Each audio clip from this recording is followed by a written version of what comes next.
नमस्कार दोस्तों, मैं दिलकुश प्रजापति हमारे सुरभि क्लासेज के ऑनलाइन प्लेटफॉर्म पर आपका स्वागत करता हूं। हम पढ़ रहे थे शिक्षण अभिक्षमता और शिक्षण अभिक्षमता में हमने बहुत सारे टॉपिक पढ़ लिए थे और अब अपने लास्ट टॉपिक चलेगा संप्रेषण। संप्रेषण कम्युनिकेशन। देखिए, पहले व्यवहारिक अर्थ समझते हैं कि संप्रेषण या कम्युनिकेशन क्या है। तो सीधी सी बात है या सीधे शब्दों में अर्थ है इसका कि विचारों का आदान प्रदान करना, या कहें कि सफल तरीके से विचारों का आदान प्रदान करना ही संप्रेषण कहलाता है। यानी हम किसी व्यक्ति के सामने अपने विचार प्रकट करते हैं तो ये संप्रेषण है। विचार प्रकट करेंगे, वो व्यक्ति भी अपने विचार हमारे सामने प्रकट करेगा, तो ये प्रक्रिया संप्रेषण होती है। यानी संप्रेषण का अर्थ है विचारों का आदान प्रदान या सूचनाओं का आदान प्रदान। और हम जानते हैं कि संप्रेषण एक ऐसी क्रिया है जिसे केवल मानव ही नहीं करता है, अपितु प्रकृति में जो अन्य जीव है उनमें भी संप्रेषण होता है। आपने सुना होगा, तुलसीदास जी द्वारा रचित एक कथन है, खग ही जाने खग की भाषा, यानी पक्षी ही पक्षी की भाषा जानता है। इससे यहाँ पे स्पष्ट होता है कि पक्षियों में भी विचारों का आदान प्रदान होता है या उनमें भी आपस में बातचीत होती है। अर्थात मानव के अतिरिक्त अन्य जीव जो होते हैं, जैसे पक्षी, पशु हैं, इनमें भी बातचीत होती है, विचारों का आदान प्रदान होता है। अर्थात हम कह सकते हैं इनमें भी संप्रेषण होता है। तो संप्रेषण पूछा जाए कि संप्रेषण केवल मानव में होता है या अन्य जीवों में भी होता है, तो हम कहेंगे कि मानव के अतिरिक्त विभिन्न प्रकार के पशु पक्षियों में भी बातचीत होती है, विचारों का आदान प्रदान होता है, अर्थात उनमें भी संप्रेषण होता है। अच्छा, हम ये भी बात करेंगे कि जो संप्रेषण होता है उसमें विचारों का आदान प्रदान सफल होना चाहिए, यानी हम अपने विचारों को इस प्रकार से प्रकट करें कि सामने वाले व्यक्ति उसे समझ सके। तो संप्रेषण में यह भी आवश्यक होता है और इसके अतिरिक्त हम और भी बातें पढ़ेंगे, संप्रेषण के तरीके, संप्रेषण की विशेषताएं, इसके अलावा संप्रेषण से संबंधित बहुत सारी चीज़ें आती है। तो पहले हम इसका अर्थ समझते हुए एक एक चीज़ को क्लियर करते हैं। देखें संप्रेषण में, संप्रेषण अंग्रेजी में बोलेंगे तो कम्युनिकेशन। कम्युनिकेशन इसका अंग्रेजी शब्द है। फिर देखते हैं ये जो कम्युनिकेशन शब्द है, संप्रेषण का अंग्रेजी शब्द जो कम्युनिकेशन है, ये लैटिन भाषा के कम्युनिस शब्द से बना है। कम्युनिकेशन शब्द लैटिन भाषा के कम्युनिस से बना है, जिसका अर्थ होता है समाचार देना। कम्युनिस्ट का अर्थ क्या होता है? समाचार देना। यहाँ से अर्थ स्पष्ट हो रहा है। संप्रेषण कम्युनिकेशन में जानकारियाँ ही तो आदान प्रदान करते हैं, तो वो भी इसकी तरह ही है, समाचार देना। फिर देखिए आगे, कम्युनिकेशन या संप्रेषण शब्द का जो अर्थ है वो है सामान्य बनाना।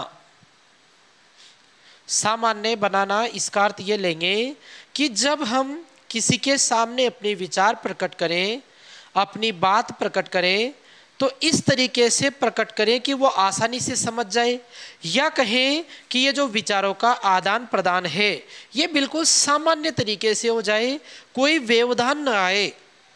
तो ये भी इसका अर्थ लिया जाता है सामान्य बनाना, यानी अपनी बात को एक सामान्य तरीके से सामने वाले के लिए रखना, ताकि वो उसका अर्थ ग्रहण करके आसानी से उसे समझ सके।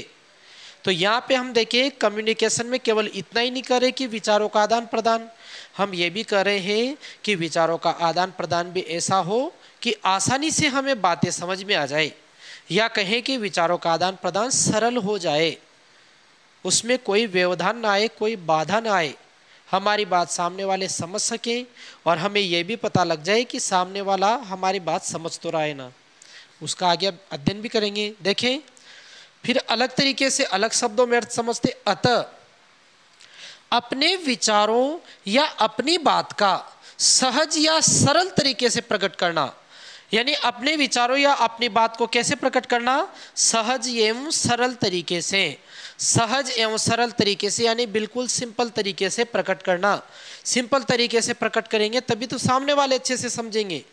यानी हमारी भाषा कठिन न हो, बिल्कुल इजी हो, हाव भाव भाषा हमारा तरीका वो बिल्कुल कैसा हो, सहज व सरल हो प्रकट करना। देखिए, अपने विचारों और अपनी बात को सहज एवं सरल तरीके से प्रकट करना ताकि श्रोता उसे आसानी से ग्रहण कर सके, संप्रेषण कौशल कहलाता है। संप्रेषण कौशल क्या है? संप्रेषण का कौशल ऐसा कौशल जो हमारे संप्रेषण को प्रभावी बनाता है या हमें संप्रेषण में सहायता देता है, संप्रेषण कौशल कहलाता है। और संप्रेषण कौशल में हमने क्या लिखा कि अपने विचारों या अपनी बात को सरल एवं सहज तरीके से प्रकट करना ताकि श्रोता उसे आसानी से ग्रहण कर सके, संप्रेषण कौशल कहलाता है। यह हो गया संप्रेषण कौशल। बहुत से व्यक्ति होते हैं जो अपनी बात को इस तरीके से प्रकट करते हैं कि सामने वाले पर प्रभाव जम जाता है, बहुत अच्छी तरीके से समझ में आ जाती है। जैसे कुछ विद्यार्थी थे स्कूल के बाहर निकल के और जैसे पड़ोसियों को परेशान करते थे, चिल्लाते थे, मस्तियाँ करते थे, तो शिकायत आई। अब उनको किसी एक अध्यापक ने समझाया तो वो बच्चे नहीं समझे, उन्होंने अपनी आदत जारी रखी। लेकिन एक प्रभावशाली अध्यापक आया और उसने बच्चों को बहुत ही अच्छे तरीके से समझाया, बहुत ही विनम्र तरीके से, बहुत ही सरल भाषा में उनके भावनाओं को देखते हुए, सारी बातों का ध्यान रखते हुए समझाया तो बच्चे समझ गए। उन्होंने आगे से ऐसा करना छोड़ दिया। यहाँ पे ये हुआ कि जो दूसरे व्यक्ति समझाने वाले थे उनमें कौन सा कौशल था? संप्रेषण कौशल। तभी तो वो अपनी बात को सामने वाले तक रख पाए।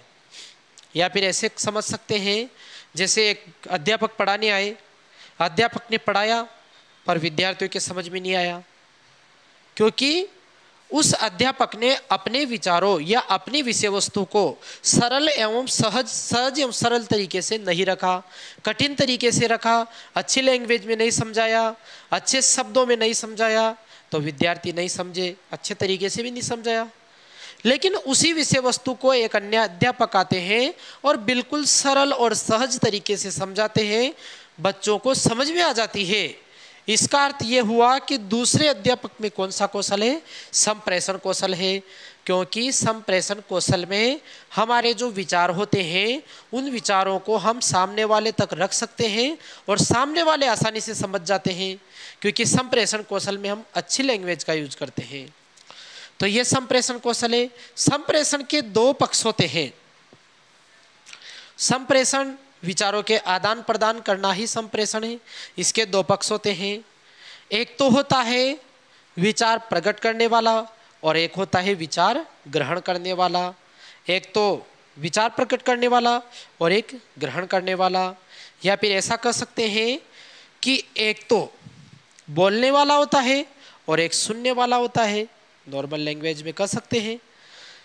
तो देखिए, एक तो होता है प्रेषक या संप्रेषण करता या बोलने वाला। बोलने वाला थोड़ा सीमित अर्थ है, अपने जो बोलकर संप्रेषण होता है उसमें काम करेगा। हम तो कहेंगे कि जो संदेश भेजता है, जो विचार प्रकट करता है, वो तो क्या होता है? प्रेषक, संप्रेषण करता या बोलने वाला। और जो व्यक्ति उस बात को ग्रहण करता है, सुनता है, उसे कहते हैं ग्राही, संप्रेषिती या सुनने वाला। तो क्या होता है? विचारों को ग्रहण करने वाला, ग्राही, संप्रेषिती और सुनने वाला। प्रेषक भेजने वाला, ग्राही ग्रहण करने वाला।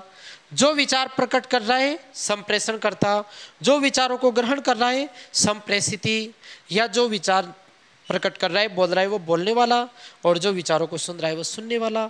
जैसे मान लो एक कक्षा चल रही है, कक्षा में अध्यापक अपनी विषय वस्तु को विद्यार्थियों के लिए समझा रहा है, तो यहाँ पर प्रेषक तो हो जाएगा अध्यापक, और उन विचारों या विषय वस्तु को ग्रहण कर रहे विद्यार्थी तो ग्राही हो जाएगा विद्यार्थी।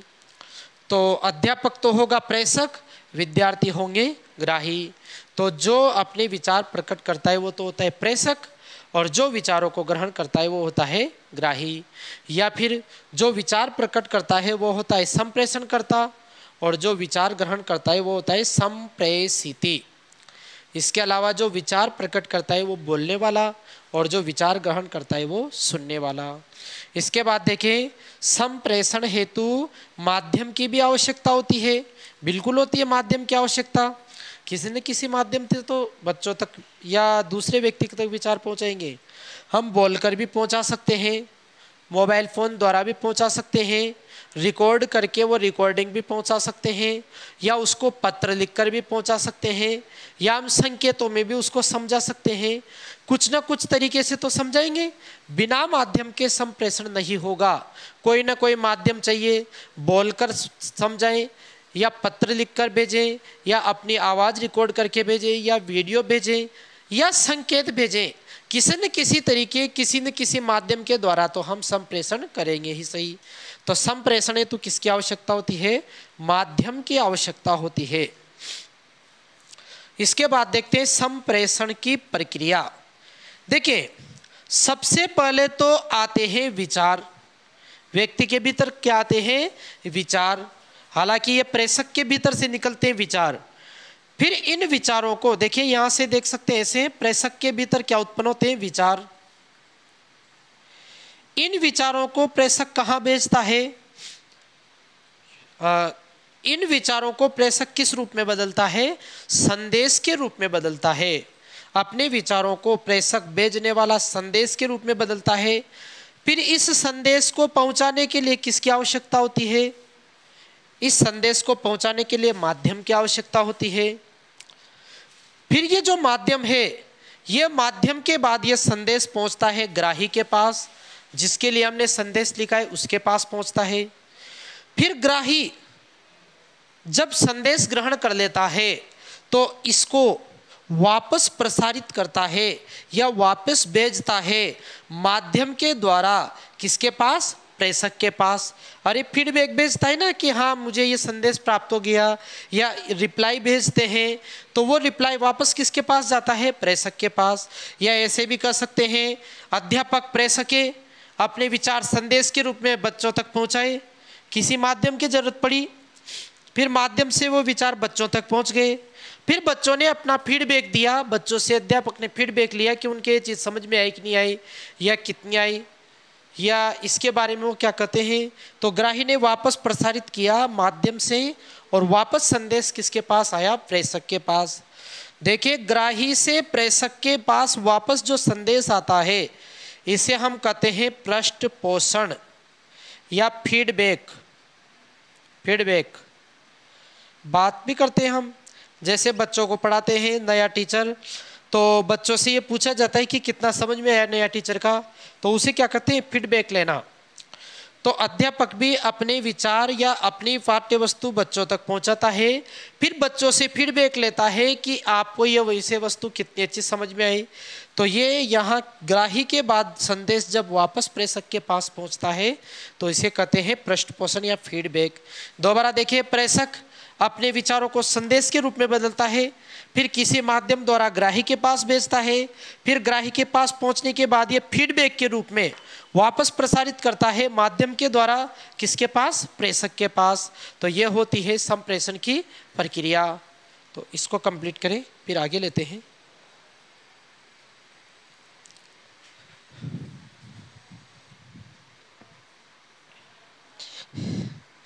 देखिए, आगे लेते हैं हम अपने संप्रेषण वाले टॉपिक में संप्रेषण के प्रकार। और संप्रेषण के जो प्रकार हैं वो संप्रेषण के प्रवाह के आधार पर 3 प्रकार का संप्रेषण, मौखिक, लिखित और सांकेतिक। देखिए, अगर हम विचारों का आदान प्रदान बोलकर करते हैं तो वो तो होता है मौखिक संप्रेषण। यदि हम विचारों का आदान प्रदान लिखकर करते हैं तो वो होता है लिखित संप्रेषण। और यदि हम विचारों का आदान प्रदान संकेतों द्वारा करते हैं तो वो होते हैं सांकेतिक संप्रेषण। देखें, बोलकर विचारों का आदान प्रदान करें तो मौखिक, लिखकर करें तो लिखित, और संकेतों द्वारा करें तो सांकेतिक। अब देखिए, मौखिक संप्रेषण में क्या होता है, विचार भेजे तो बोलकर जाते हैं, यानी विचार प्रकट कैसे किए जाते हैं, बोलकर, और ग्रहण कैसे किए जाते हैं, सुनकर। मौखिक संप्रेषण में जो भी विचार प्रकट किए जाते हैं वो बोलकर किए जाते हैं, और ग्रहण जब किए जाते हैं विचार वो सुनकर किए जाते हैं। जैसे हम देखें, वाद विवाद है, भाषण है, इनमें जो संप्रेषण होता है वो होता है मौखिक। एक व्यक्ति बोलकर विचार व्यक्त करता है और दूसरा व्यक्ति सुनकर ग्रहण करता है। इसके बाद है लिखित। लिखित देखें, इसमें विचार लिखकर तो व्यक्त किए जाते हैं और पढ़कर ग्रहण किए जाते हैं। जैसे कोई व्यक्ति है लिखकर, पत्र लिखकर अपने विचार व्यक्त कर रहा है, तो विचार व्यक्त तो लिखकर कर दिए, फिर पढ़ने वाला उनको ग्रहण कैसे करेगा, पढ़कर ग्रहण करेगा।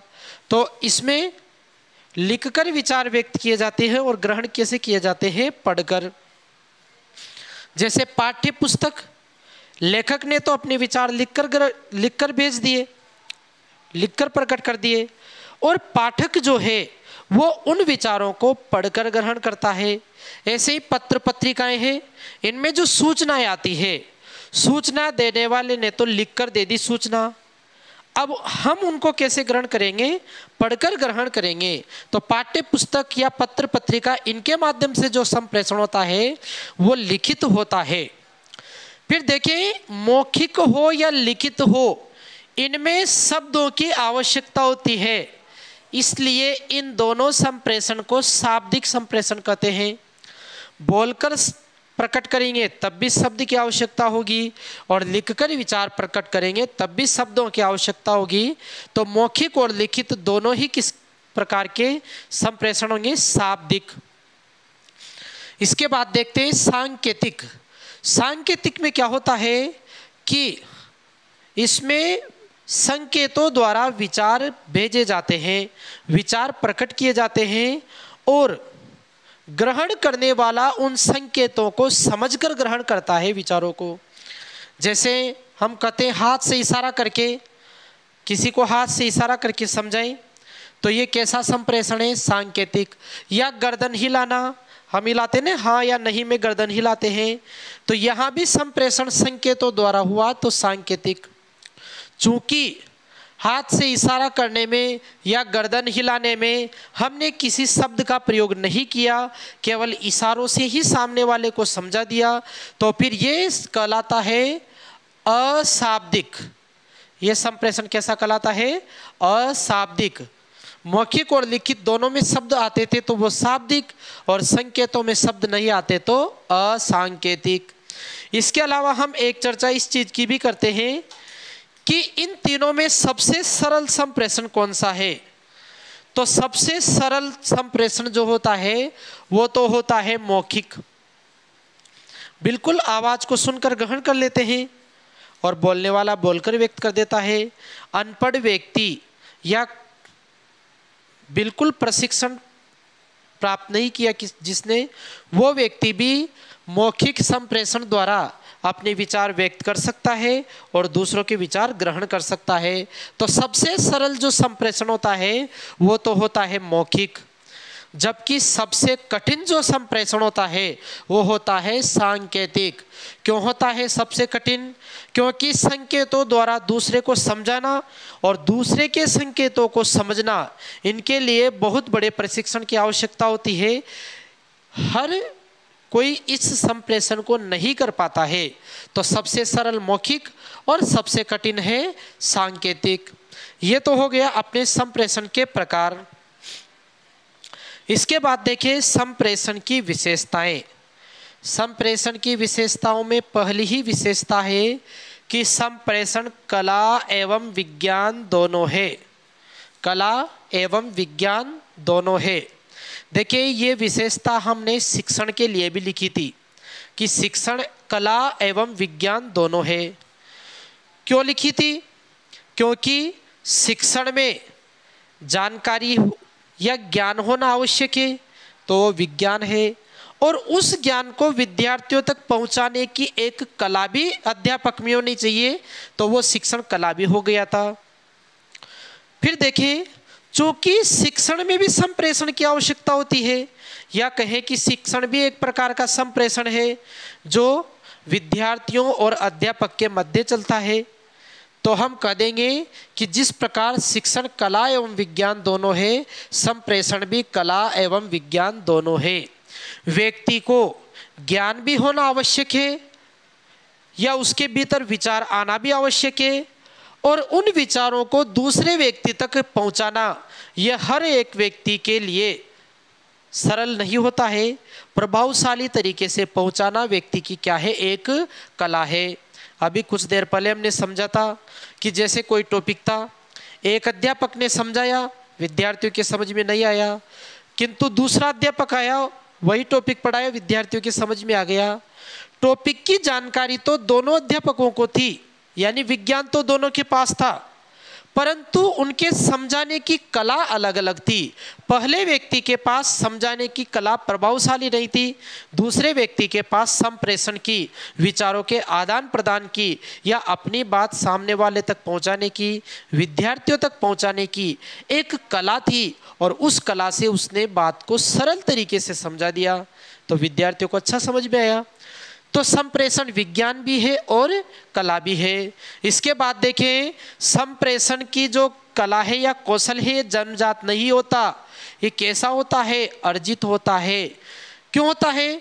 क्योंकि जन्म से न तो बालक बोलना सीख कर आता है, न लिखना सीखना आता है उसको, और न ही वह संकेत सीख कर आता है। यह सब वह अपने आसपास के सामाजिक और पर्यावरण की बात, अपने सामाजिक और भौतिक वातावरण में रहकर इन सभी कौशलों को क्या करता है? वो अर्जित करता है। पढ़ने का ज्ञान भी अर्जित करता है, बोलने का ज्ञान भी अर्जित करता है, सुनने का भी अर्जित करता है, ये सब चीज़ें अर्जित है। तो संप्रेषण जन्मजात न होकर कैसा है? अर्जित है। यह उद्देश्यपूर्ण प्रक्रिया है। शिक्षण में भी हमने कहा था, शिक्षण एक उद्देश्यपूर्ण प्रक्रिया है, किसी न किसी उद्देश्य से तो शिक्षण करते हैं, तो संप्रेषण भी उद्देश्यपूर्ण प्रक्रिया है। संप्रेषण का भी कोई न कोई उद्देश्य अवश्य होता है। बिना उद्देश्य के विचारों का आदान प्रदान नहीं होता, भले ही कम महत्व का ही उद्देश्य हो, पर कोई न कोई उद्देश्य तो अवश्य होता है। शिक्षण एक सामाजिक प्रक्रिया है, शिक्षण नहीं ले रहे हैं, यहाँ पे संप्रेषण ले रहे हैं। और शिक्षण भी हमने ली थी सामाजिक प्रक्रिया। इसके अलावा देखें, संप्रेषण को हम शिक्षण के साथ रिलेट करके भी समझ सकते हैं, क्योंकि कक्षा में भी क्या होता है? संप्रेषण होता है। शिक्षण के दौरान भी तो संप्रेषण ही होता है। तो देखिए, संप्रेषण क्या है? एक सामाजिक प्रक्रिया है। सामाजिक प्रक्रिया कैसे? क्योंकि हम समाज में रहकर ही विचारों का आदान प्रदान करते हैं। व्यक्ति खुद तो स्वयं के साथ विचारों का आदान प्रदान नहीं कर पाएगा। हम विचारों का आदान प्रदान या एक दूसरे से बातचीत समाज में रहकर ही करते हैं। तो संप्रेषण कैसी प्रक्रिया है? एक सामाजिक प्रक्रिया है, जिसके द्वारा हम समाज के अलग अलग व्यक्तियों से जुड़ते हैं। आज हमें कोई अजनबी मिलेगा, उससे हम एक अच्छे सामाजिक संबंध बनाएंगे, उसके लिए भी हमें किसकी आवश्यकता पड़ेगी? संप्रेषण की आवश्यकता पड़ेगी। संप्रेषण नहीं होगा, विचारों का आदान प्रदान नहीं होगा, तो हम उसके साथ अच्छे संबंध नहीं बना सकते, एक सामाजिक संबंध स्थापित नहीं कर सकते। तो संप्रेषण एक सामाजिक प्रक्रिया है। यह एक द्विध्रुवीय प्रक्रिया है, और हमने पढ़ा भी है, एक ध्रुव तो होता है प्रेषक और एक ध्रुव होता है ग्राही। एक व्यक्ति तो होता है विचार भेजने वाला, और एक होता है विचारों को ग्रहण करने वाला। तो यह एक द्विध्रुवीय प्रक्रिया है। और इसके बाद देखें, एंडरसन के अनुसार यह एक गत्यात्मक प्रक्रिया है। देखिए दोस्तों, वैसे तो यह किसी विशेष व्यक्ति का मत है, पर यहाँ पे इसके मत का महत्व है, तो हम लिख रहे हैं कि संप्रेषण एक गत्यात्मक प्रक्रिया है, यानी हमारे गत्यात्मक कौशल से संबंधित है। जो हमारे मांसपेशियों से संबंधित कौशल होता है, जिसमें मांसपेशियों का संचालन होता है, वो गत्यात्मक कहलाते हैं। गत्यात्मक कौशल होते हैं मोटर स्किल्स। मांसपेशियों का संचालन, चलना, दौड़ना, फिरना, बोलने में भी मांसपेशियों का उपयोग होता है।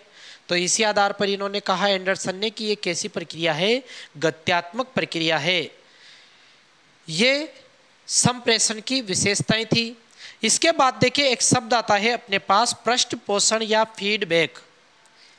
देखिए जब हम किसी के सामने अपने विचार रखते हैं तो सामने वाला भी हमें कुछ प्रतिक्रिया देता है। जब हम अपने विचार सामने वाले के पास रखते हैं, उसके सामने प्रस्तुत करते हैं, तो वो भी हमें उनके बदले एक प्रतिक्रिया देता है। उस प्रतिक्रिया को ही कहा जाता है पृष्ठपोषण या फीडबैक।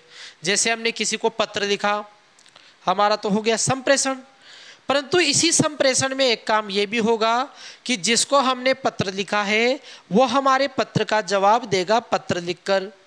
तो उस व्यक्ति ने हमें जो जवाब दिया है वही क्या कहलाता है, पृष्ठपोषण या फीडबैक।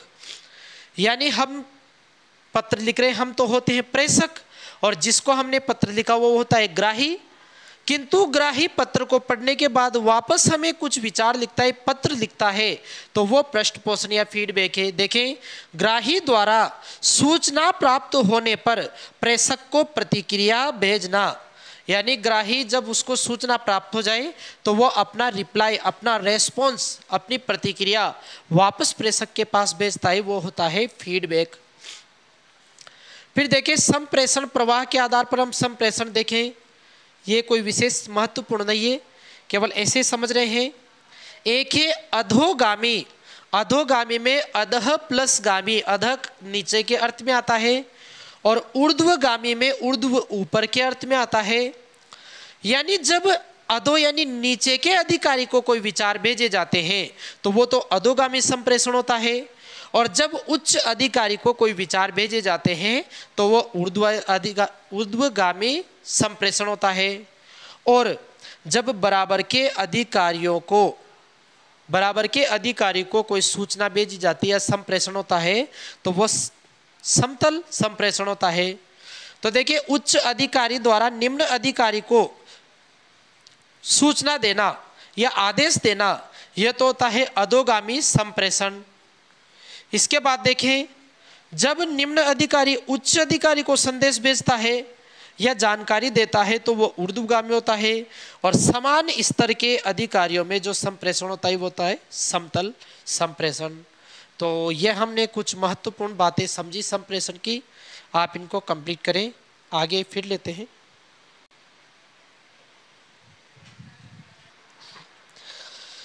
देखिए दोस्तों, संप्रेषण में हमने अधिकतर जानकारियां पढ़ ली थी। ये जो शेष जानकारी है, वैसे इसको पढ़ने की योजना तो एक अलग क्लास में थी। ये जो शेष मैटर है इसके लिए अलग क्लास बनाई गई थी, पर वो मैटर कम होने की वजह से दोनों क्लासों के जो वीडियो थे दोनों को जोड़ दिया, ताकि हम एक ही कक्षा में पूरा कंप्लीट कर सकें। और इसके अलावा जो हम बुक्स के लिए लेंगे मैटर, जो महत्वपूर्ण पुस्तकें हैं, तो वो डायरेक्ट आपको PDF भेज दी जाएगी बना के। हम कक्षा में तो केवल संप्रेषण कंप्लीट करेंगे और इसी के साथ अपना ये टॉपिक भी पूरा हो जाएगा। तो चर्चा करते हैं हम संप्रेषण में आगे के मैटर की। देखें, प्रभावी संप्रेषण की विशेषताएं, यानी एक संप्रेषण किस प्रकार प्रभावी बने, ये विशेषताएं देखनी है, या एक संप्रेषण जो प्रभावी संप्रेषण होता है उसमें क्या क्या विशेषताएं होनी चाहिए, इसका अध्ययन करेंगे। तो देखें, संप्रेषण पूर्ण रूप से नियोजित।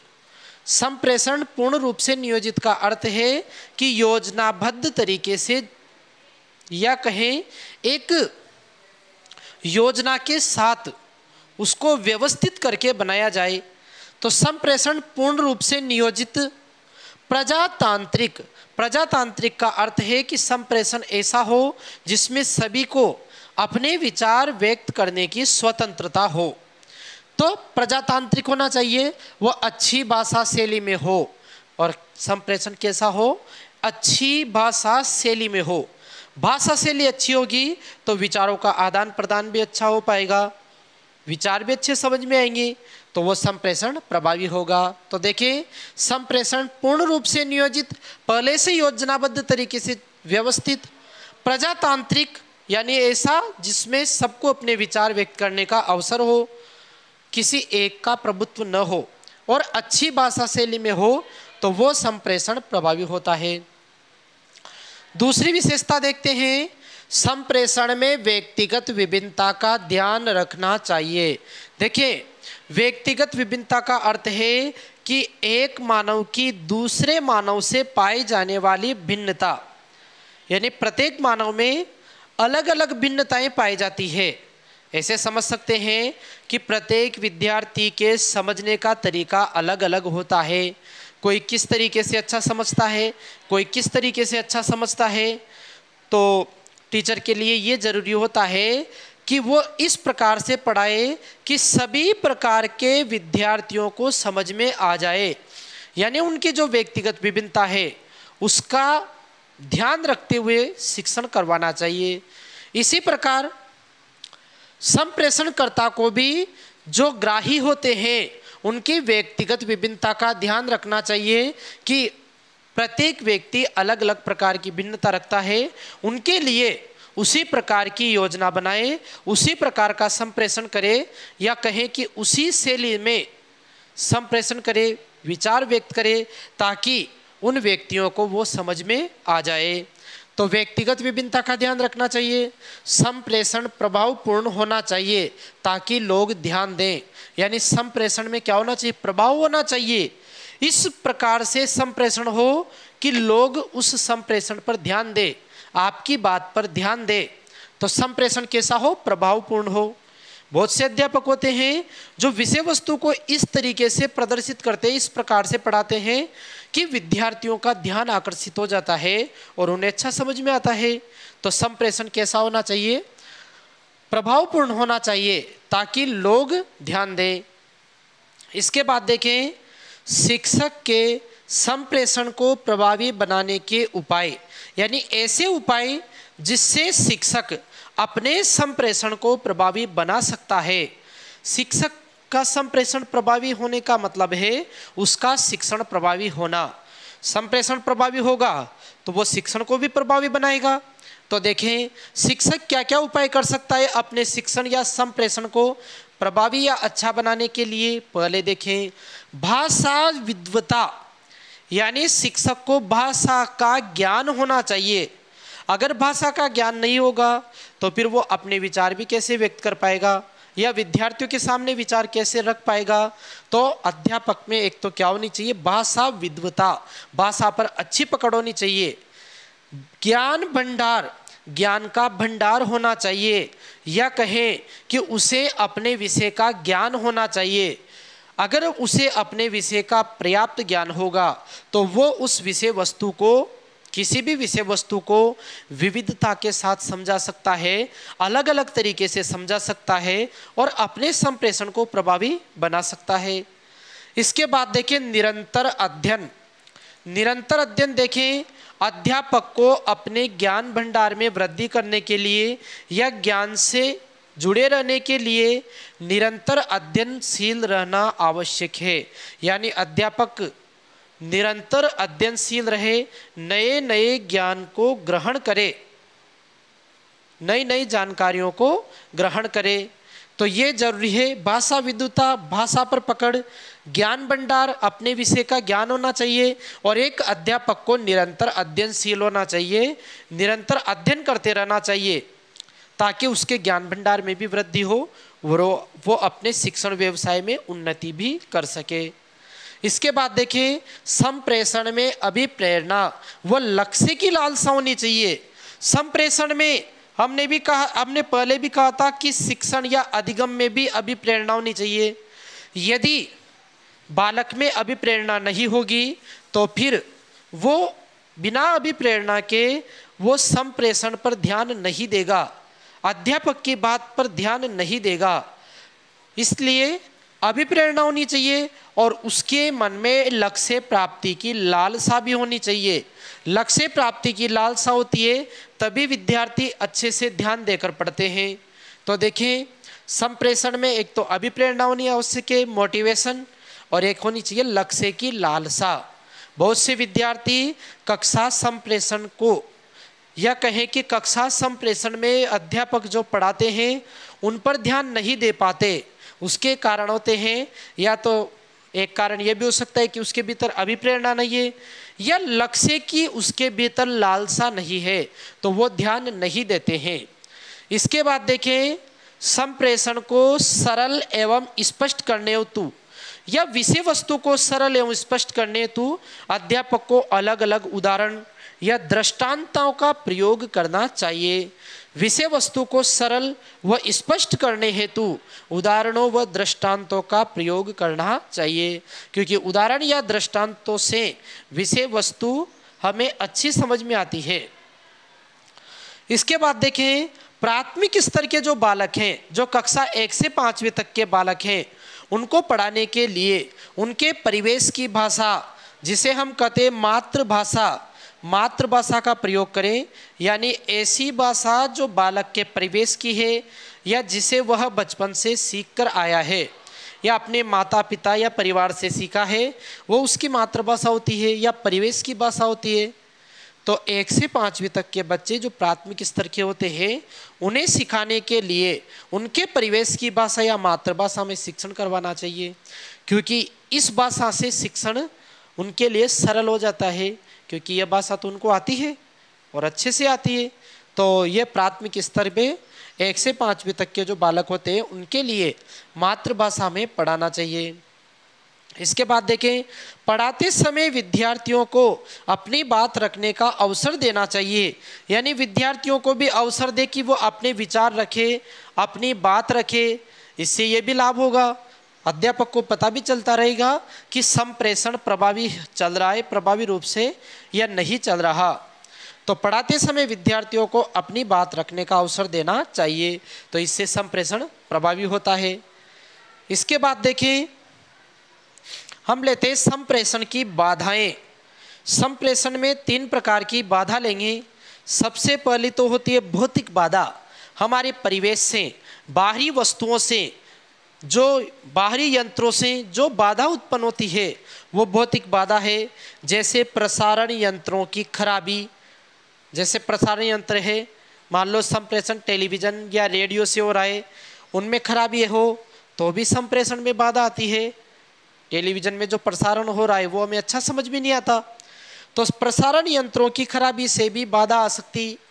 शोर, बाहर बहुत ज़्यादा शोर हो रहा है तो फिर हमें संप्रेषण में एक दूसरे की बातें अच्छे से समझ में नहीं आती या उनका अर्थ अच्छे से ग्रहण नहीं कर पाते, तो ये भी भौतिक बाधा ही, चूँकि भौतिक पर्यावरण से रिलेटेड बाधा ही। वातावरण, बाहर का जो वातावरण है उस वातावरण से जो बाधा उत्पन्न होगी वो भी भौतिक बाधा होगी। वातावरण से भी बाधा होती है, जैसे मान लो आसपास अच्छा वातावरण नहीं हो, सामाजिक वातावरण देखते हैं हम। अब भौतिक वातावरण में देखा, जैसे आसपास का वातावरण अच्छा नहीं है, वहाँ पे बहुत गंदगी है, मान लो किसी जगह पे, विद्यालय में होती है ना गंदगी, या फिर विद्यालय में अच्छी हरियाली नहीं है, अच्छा माहौल नहीं है, कक्षा में अंधेरा रहता है, इसके अलावा या फिर ज़्यादा धूप रहती है, ऐसी जो चीज़ें आती है वो हमारे वातावरण की बाधाएं हैं। ये वातावरण, ये भी कौन सी बाधा है? भौतिक बाधा। दूरी, मान लो कोई हमें आवाज़ दे रहा है या हमसे कुछ कह रहा है और हमारी उससे दूरी है, बहुत ज़्यादा दूर है, तो फिर हमें चीज़ें अच्छी समझ में नहीं आती, ये भी भौतिक बाधा है, भौतिक पर्यावरण से, वातावरण से संबंधित है।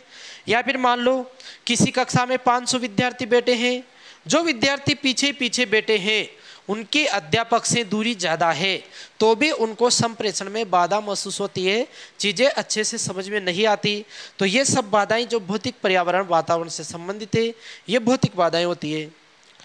इसके बाद देखिए भाषा संबंधी बाधा, ऐसी बाधा जिसका संबंध भाषा से है, जैसे गलत उच्चारण, अस्पष्ट शब्द, कोई गलत उच्चारण कर देते हैं, अस्पष्ट शब्द समझ में नहीं आती, शब्दों में कुछ शब्दों का चबाना, कुछ व्यक्ति होते हैं शब्दों को चबा जाते हैं, शब्द खा जाते हैं, कहते हैं ना, यानी उन शब्दों को नहीं बोलते वाक्य में, तो भी संप्रेषण में बाधा आती है, हमें उसकी बात समझ में नहीं आती। इसके अलावा हकलाना और तुतलाना, देखिए ये जो हकलाना और तुतलाना है ये भी भाषा संबंधी बाधा है। परंतु यदि आपसे पूछ लिया जाए कि हकलाना और तुतलाना कैसी बाधाएं हैं, तो ये मनोशारीरिक बाधाएं हैं। आप चाहें तो लिख सकते हैं मनोशारीरिक, इनका संबंध मन और शरीर दोनों से है। हकलाना या तुतलाने का संबंध किससे? मन और शरीर दोनों से है। इसके अलावा देखिए एक प्रश्न साइकोलॉजी में बहुत अच्छा बनता है, वो भी मैं ओरली बता रहा हूं। हकलाने का मुख्य कारण है, प्रश्न बन चुका है, हकलाने का मुख्य कारण है। तो आप याद रखें हकलाने का मुख्य कारण होता है संवेगों का तीव्र प्रवाह। आप याद रख सकते हैं, कोई वैसे अपने स्तर का तो नहीं है, ये थोड़े हाई लेवल के हैं। हकलाने का कारण क्या होता है? संवेगों का तीव्र प्रवाह। किसी बालक में संवेग तेजी से प्रवाहित होते हैं तो वो भी हकलाता है। हम देखते भी हैं, जैसे घर वाले बहुत पीटते हैं बच्चे को, वो बहुत ज़ोर से रोता है, और कभी कभी हमें ऐसा लगता है कि बच्चा रोते रोते हकलाने भी लगा है। या अचानक किसी के सामने सांप आ गया, सांप आते ही वो नॉर्मल तरीके से नहीं बोलता, हकला जाता है सांप बोलने में, या अपनी बात कहने में हकला जाता है। इसका कारण क्या है कि जैसे उसको सांप दिखा, उसके भीतर भय संवेग बहुत ज़्यादा तीव्र गति से उत्पन्न हो गया, और संवेग तीव्र गति से उत्पन्न हुआ तो वो हकलाने लग गया। और हकलाने वाले जो बालक होते हैं उनमें भी कारण यही होता है। तो हकलाना या तुतलाना ये भी कैसी बाधा है? भाषा संबंधी बाधा। इसके बाद देखिए मनोवैज्ञानिक बाधा, जिसका संबंध मनोविज्ञान से है या हमारे मन से है। मन से संबंधित बाधाएं क्या होती है संप्रेषण में? जिज्ञासा, अगर किसी व्यक्ति के भीतर जिज्ञासा नहीं है तो फिर वो संप्रेषण को प्रभावी रूप से ग्रहण नहीं कर पाता, विचारों को ग्रहण नहीं कर पाता, क्योंकि वो उन पर ध्यान ही नहीं दे पाता। अरुचि है, किसी की रुचि नहीं है, अध्यापक कितना भी अच्छा संप्रेषण करे, कितना भी अच्छा सिखाए, पर विद्यार्थी के भीतर जिज्ञासा नहीं है, अरुचि नहीं है, तो फिर वो अच्छा नहीं सीख पाएगा या अध्यापक के विचारों को ग्रहण नहीं कर पाएगा। इसके बाद देखिए चिंता, चिंता के कारण भी व्यक्ति ध्यान नहीं दे पाता। किसी व्यक्ति को, किस बालक को मान लो किसी बात की चिंता है, तो फिर वो अध्यापक जो पढ़ा रहा है उस बात पर ध्यान नहीं दे पाता, उसे नहीं समझ पाता। एक है पूर्वाग्रह। पूर्वाग्रह का मतलब है ऐसी धारणाएं जो हमने पहले से बना रखी है, और ये धारणाएं नए विचारों को ग्रहण करने में बाधा देती है। हमने जो पहले से जानकारियां ग्रहण कर रखी है, पहले से जो धारणाएं बना रखी है, वो धारणाएं हमारे दिमाग में चलती रहती है, और अध्यापक जो बातें बताते हैं वो हमारे दिमाग में ग्रहण नहीं हो पाती। तो ये पूर्वाग्रह, पहले से जो धारणाएं बन रखी है, वो भी मनोवैज्ञानिक बाधा है। तो ये हमने बाधाओं के अलग अलग प्रकार पढ़े। भौतिक बाधा बाह्य वातावरण से संबंधित है, भाषा संबंधी भाषा संबंधी बाधा भाषा से संबंधित है, और मनोवैज्ञानिक बाधा हमारे मन या मस्तिष्क से संबंधित है। तो देखें दोस्तों, ये संप्रेषण पूरा हुआ, और अपने ये जो पाठ था शिक्षण अभिक्षमता, शिक्षण अभिरुचि, ये कंप्लीट हुआ। पूरा सिलेबस अपने इस कक्षा के साथ हो गया है। इसके अलावा देखें बीएसटीसी वालों के लिए कुछ जो मनोवैज्ञानिक हैं उनकी महत्वपूर्ण जो पुस्तकें हैं, वहाँ से भी प्रश्न बनने की संभावना रहती है, और बनते भी हैं। तो उन पुस्तकों के नाम आपको ऐसे पीडीएफ के रूप में उपलब्ध करवा दिए जाएंगे। यदि किसी विद्यार्थी के पास नहीं पहुँचते हैं तो वो पर्सनल मैसेज भेजकर भी पीडीएफ प्राप्त कर सकते हैं। तो सभी को धन्यवाद। अच्छे से तैयारी करें और मन लगाकर पढ़ें। अब दिमाग पर ज़्यादा भार न लें, आप दिमाग को स्वतंत्र रखें। आपने जो पढ़ा है उसको एक बार रिवाइज कर लें, रिवाइज करते हुए रख दें। ये न सोचें कितना याद रहा कितना याद नहीं रहा, ये नहीं सोचेंगे तो आपको एग्ज़ाम में सब याद आ जाएगा। हर विद्यार्थी सोचता है मुझको कुछ भी याद नहीं है एग्ज़ाम के समय, हर विद्यार्थी सोचता है, किसी एक विद्यार्थी की सोच नहीं है। तो आप अब अपनी तैयारी को अंतिम रूप देने के लिए जो भी पढ़ा है एक बार उनको देख लें। इससे भी अगर आप इसके बाद भी समय बचा पाते हैं तो एक आध मॉडल पेपर सॉल्व कर लें, उससे आपको थोड़ा अनुभव भी हो जाएगा पेपर देने का। हो सके तो OMR पर करें। तो सभी को धन्यवाद।